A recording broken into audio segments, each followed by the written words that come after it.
we together?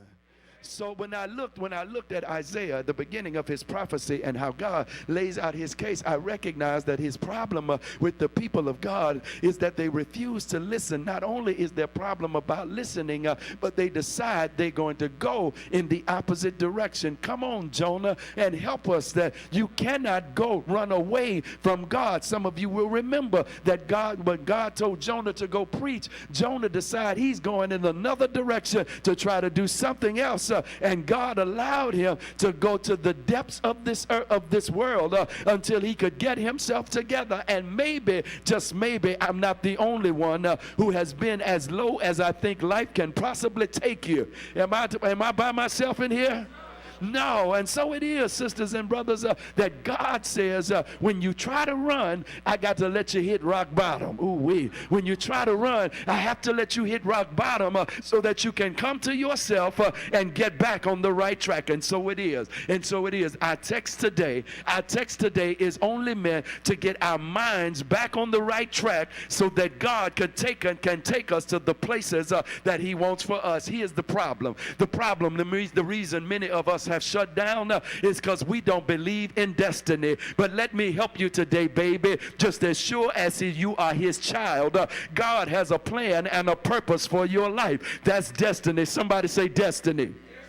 God has a plan and a purpose. You are not just here moving around, bumping into things and letting things bump into you. God has a plan and a purpose. I know sometimes, particularly when you're just trying to get your traction in this life, that it looks like it's all meandering for nothing, that nothing very real or relevant is going to happen for you. And when it is, it seems so earthly, you know, that God can't possibly be in it. But I want you to know, baby, that God has destiny designed for you. And I don't know how it works in your life, but since I know God has destiny or a future and is already set up for me, I refuse to settle for the foolishness that I'm dealing with right now in my life. I refuse to let mediocrity tell me that it's going to be here, like heat wave says, always and forever. You can't hang out here because I know God has better for me. Anybody with me in here? Anybody with me in here? So look at what happened. God explains, I have issues with you, Israel. Yeah, you don't listen. You hard-headed. Now that you are so hard-headed that you do the opposite of what I have told you to do. But I love it because God says, I have invested so much in you. You have so much potential that I refuse to leave you in that kind of a state. And somebody should give God praise right there that he met you where you were in your ignorance state, and God says, I have so much invested into you that I cannot leave you there. God says that there is so much that has been put in you that I've got to get out of you, that I refuse to let you settle for that which is average or that which is good enough. You know what drives me crazy, sisters and brothers, is when people try to put me in the pack with everybody else. I remember very vividly that when I was younger, somebody said to me that since you have done well, I'm going to give you the silver star. The silver star. The silver star. The silver star. And most people would have shouted because I got the silver star. But I took that as an insult. Because I need to know what does it take to get the gold star. Y'all walking with me in here? Yeah, anybody can get a silver star. I need to know what it takes to get the gold. Anybody walking with me in here? So it is, sisters and brothers. So God says, I got so much put in you that I can't leave you there. So look at what he says. He says to his people who are living a rebellious life, he says to them, come now.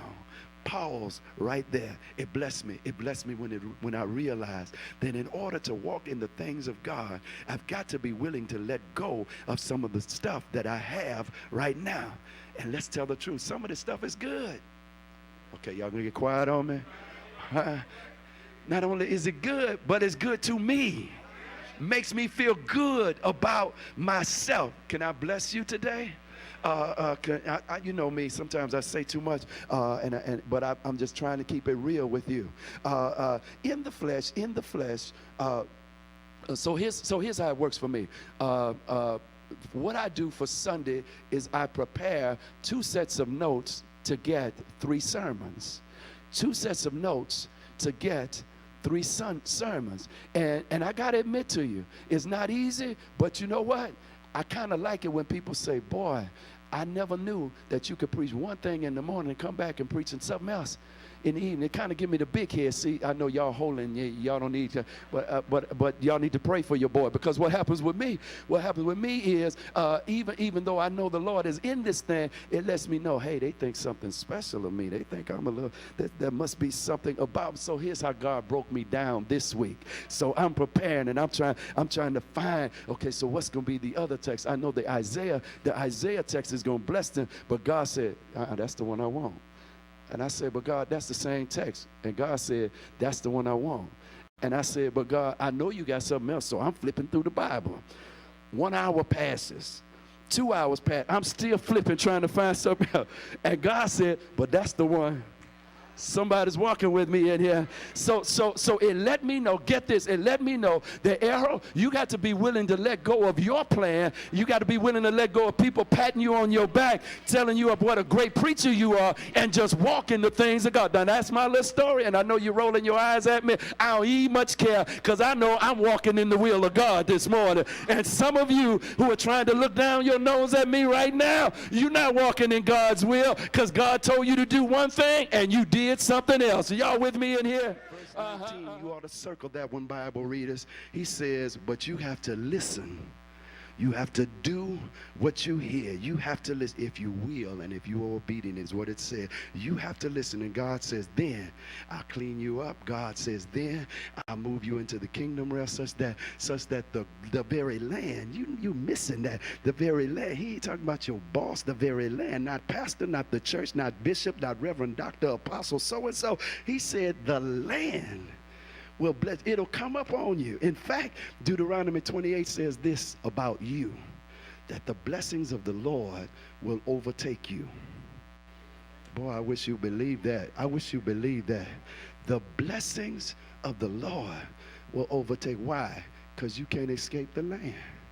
Right? Everywhere you go, you got to deal with the land. And if I'm making the land bless you, you got it, don't you?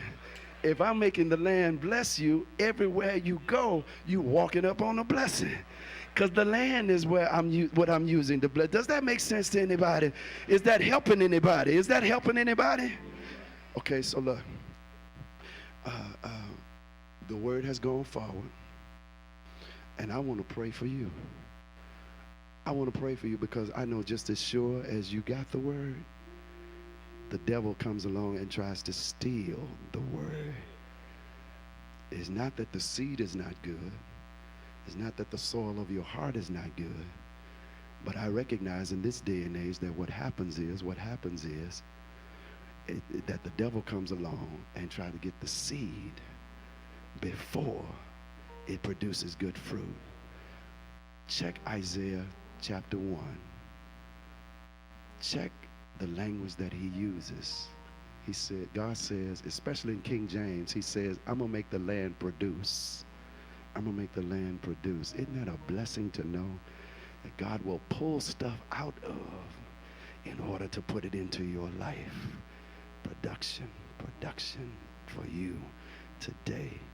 Good soil, good seed will produce good fruit. You ought to say that with me. Good soil, good seed will produce good fruit.